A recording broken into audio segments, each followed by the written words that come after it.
Ang sarap ng buhay. Ang sarap ng buhay. Ayun guys ha. Kakaluto ko lang guys ng pakbet. Ayan. Tapos pakaluto ko guys. Kumain na sila. Okay. So, mama. Ayun. Si Kambal. Ayan. At syempre si Tita Melay. Ay, kakain na rin si Tita Melay. Ang sarap ng buhay ni Tita Melay. Okay. Ayun naman si Hana. Okay guys, pasensya na kayo sa aking camera guys kasi medyo malabo. Okay, so shout out sa ating mga viewers. Okay, wish na masarap ang aking lutong gulay, pakbet.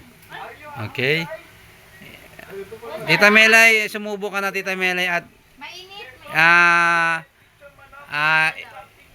i-rate mo ang gulay ng 1 up to 10. Oh, sarap. Sarap. Anong rate Tita Melay?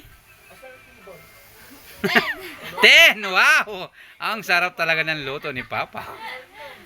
Ay! Okay, si Christian nga sarap na sarap po. Oh, laki ng subo. Okay, Hana, i-rate mo nga Hana ang gulay natin na pakbet 1 up to 10. 9.5 pala kasi walang bago. 10. Okay, so ang sarap talaga. Ang sarap ko talaga guys magluto. Mama, i-rate mo nga ang luto ni Papa 1 up to 10. 10. Okay? So ayun guys, kumakain sila guys ng gulay na pakbet. Gulay tayo ngayon guys para stay healthy. Okay?